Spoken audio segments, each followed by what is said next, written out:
नमस्कार दोस्तों, संस्कार स्टडी यूट्यूब चैनल में आप सभी का हार्दिक अभिनंदन, स्वागत। आज हम पढ़ेंगे मनोविज्ञान। मनोविज्ञान में पीछे वाली जो लास्ट क्लास थी, प्लीज़ गाइस ध्यान देना, पीछे वाली जो लास्ट क्लास थी उसमें हम पढ़ रहे थे मनोविज्ञान का परिचय, मनोविज्ञान का इतिहास हम लोगों ने पढ़ा था। आज हम पढ़ेंगे मनोविज्ञान की शाखाएँ, मनोविज्ञान की शाखाओं के बारे में चर्चा करेंगे। आज हम मनोविज्ञान की शाखाओं के बारे में पढ़ेंगे।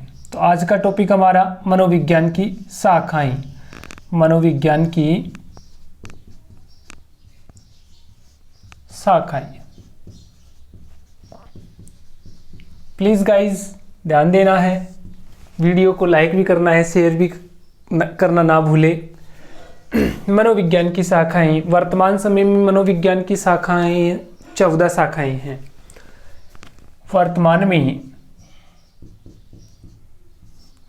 वर्तमान में मनोविज्ञान की 14 शाखाएं हैं। मनोविज्ञान की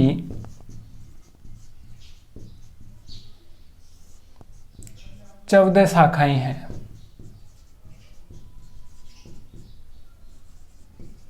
प्लीज़ गाइस ध्यान देना, यहाँ पे 14 मनोविज्ञान की शाखाएं हैं। ऑप्शन हमारे पास 4 रहते हैं, तो 14 शाखाओं में से ये तो है नहीं कि सभी के सभी पूछ लेगा। आपका प्रश्न बन सकता है, हो सकता है कि मनोविज्ञान की शाखा नहीं है, तो आप लोगों को ध्यान में रखना है कि कौन सी मनोविज्ञान की शाखा नहीं है। तो आइए हम सब मिलके मनोविज्ञान की शाखाओं के बारे में पढ़ते हैं। सबसे पहले मनोविज्ञान के क्षेत्र या शाखाएं हैं 14 शाखाओं में सबसे पहले है सामान्य मनोविज्ञान। तो यहाँ हमने पढ़ा सामान्य मनोविज्ञान, ठीक है। नंबर 2 पे पढ़ते हैं असामान्य मनोविज्ञान। नंबर 2 पे क्या हो गया? असामान्य मनोविज्ञान। नंबर 3 पे पढ़ते हैं कि सामान्य असामान्य मनोविज्ञान हो गया, तो यहाँ पे होता है तुलनात्मक मनोविज्ञान। तुलनात्मक मनोविज्ञान, तुलना होने के पश्चात होते हैं प्रयोग। तो यहाँ हमने पढ़ा प्रयोगात्मक मनोविज्ञान। प्लीज गाइज यहाँ ध्यान देना, प्रयोगात्मक मनोविज्ञान के जनक कौन है? William Wundt. प्रयोगात्मक मनोविज्ञान के जनक कौन? William Wundt. नेक्स्ट में हम पढ़ते हैं समाज मनोविज्ञान। समाज मनोविज्ञान,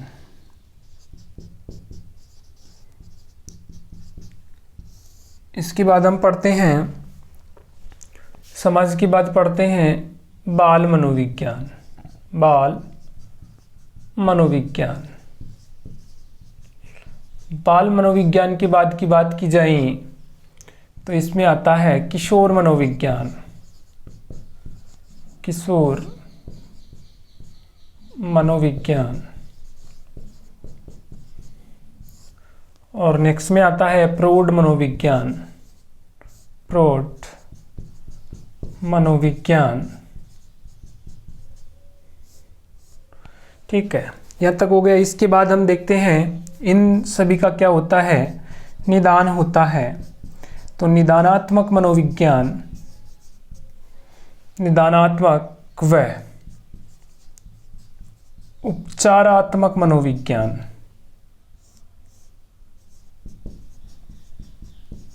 मनोविज्ञान, ठीक है। इसके बाद हम उपचार और निदान और उपचार हो गया। उसके बाद हम बात करें तो शिक्षा मनोविज्ञान। शिक्षा मनोविज्ञान, शिक्षा मनोविज्ञान के बाद में हम बात करते हैं तो ये आता है पशु मनोविज्ञान।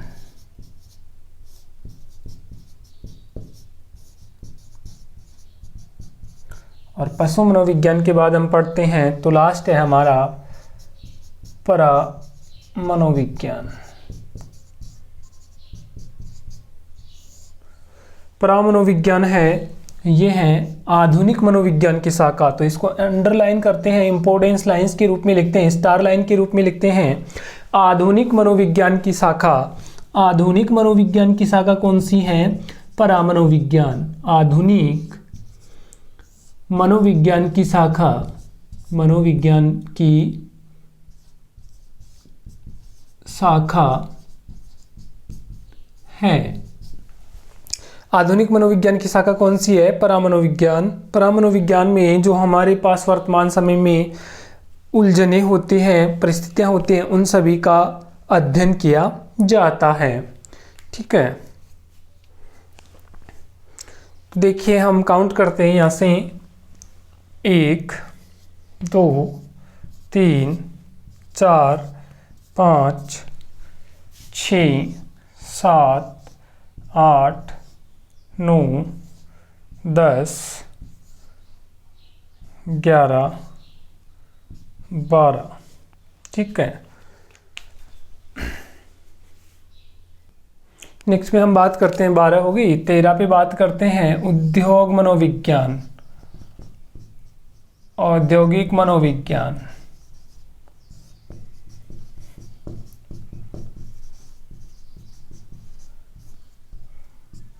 और लास्ट में हम पढ़ते हैं विकासात्मक मनोविज्ञान, विकासात्मक मनोविज्ञान। तो इस प्रकार से हमारे पास मनोविज्ञान की टोटल शाखाएं हो गई है 14। तो मनोविज्ञान की कितनी शाखाएं निकल के आई? 14 शाखाएं निकल के आई। इनमें सबसे इम्पोर्टेंट है परामनोविज्ञान। आधुनिक मनोविज्ञान की शाखा के नाम से जाना जाता है और इसमें उलझी गुत्थी चर्चाएं जो विषय होती है उन सभी पे अध्ययन किया जाता है। तो ये मनोविज्ञान की शाखाएं।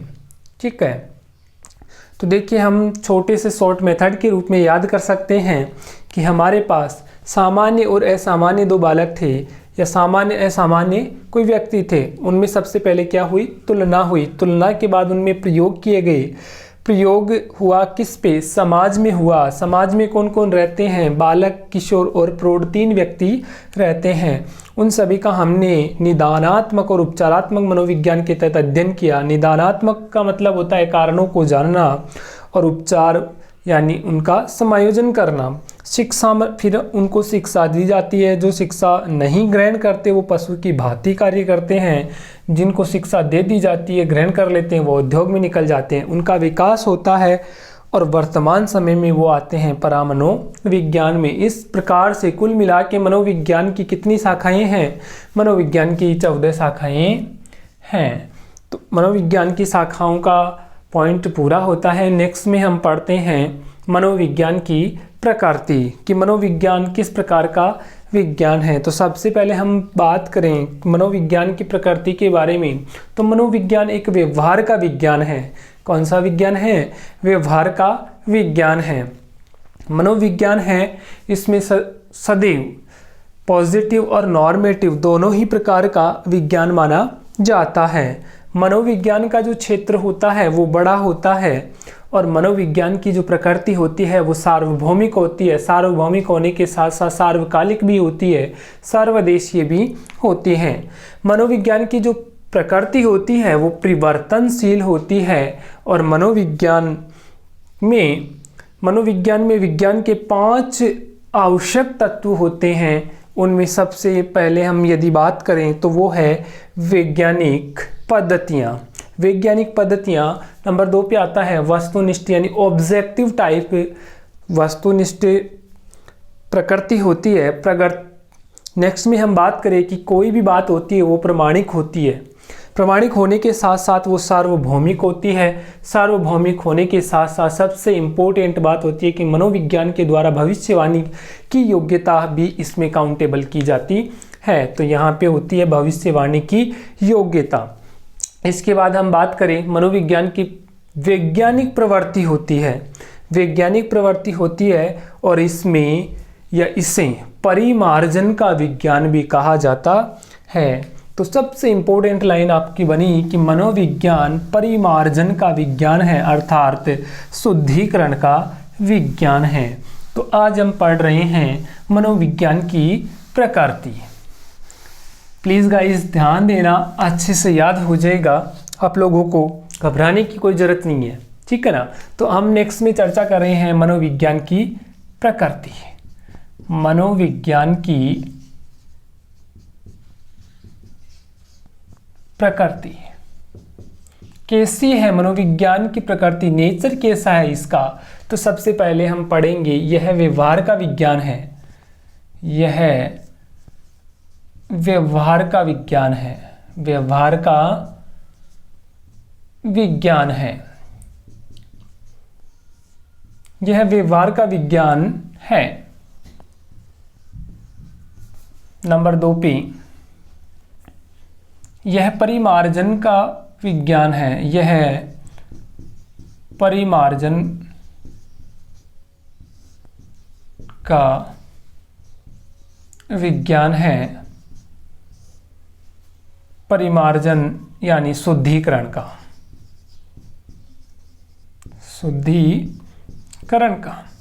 शुद्धिकरण का विज्ञान है। इसके बाद हम बात करें मनोविज्ञान की प्रवृत्ति वैज्ञानिक होती है या परिवर्तनशील होती है। मनोविज्ञान की प्रकृति परिवर्तनशील होती है।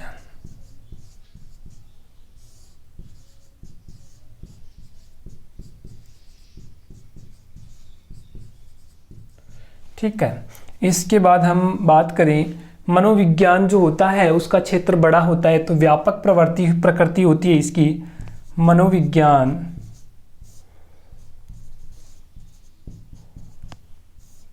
की प्रकृति व्यापक है।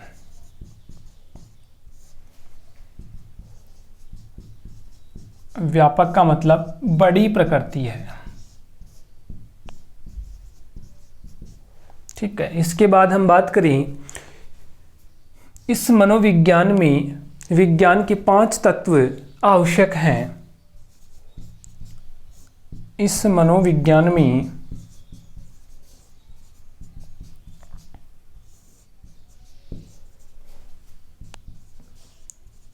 विज्ञान के 5 तत्व आवश्यक हैं। विज्ञान के 5 तत्व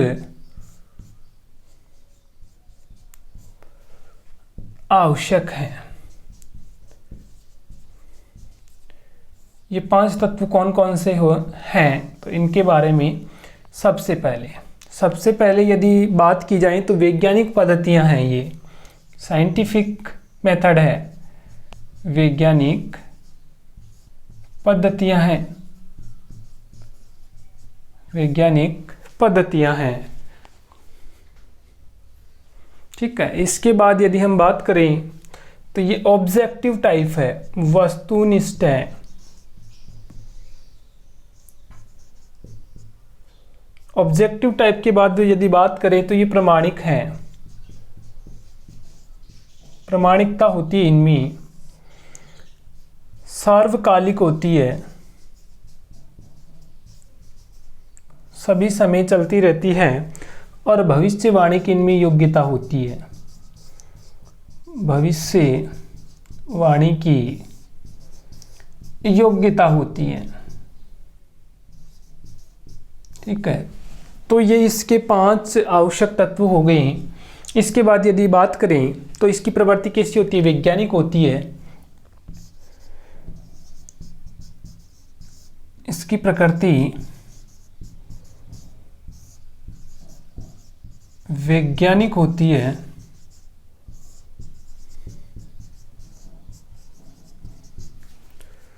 नेक्स्ट में हम बात करें मनोविज्ञान को विधायक का विज्ञान,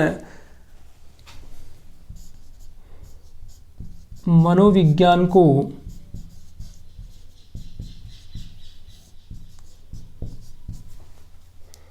विधायक का विज्ञान,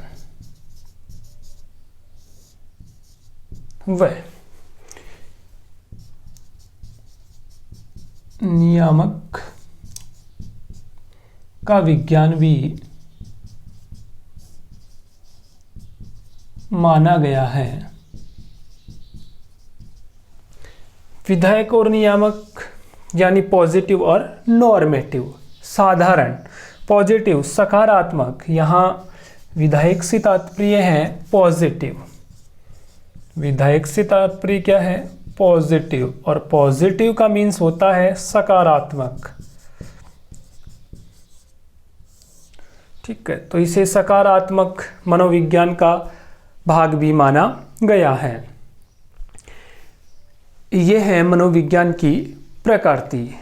तो मनोविज्ञान की प्रकृति की बात करें तो सबसे पहले इसको व्यवहार के रूप में माना, परिमार्जन इसको शुद्धिकरण का विज्ञान कहा।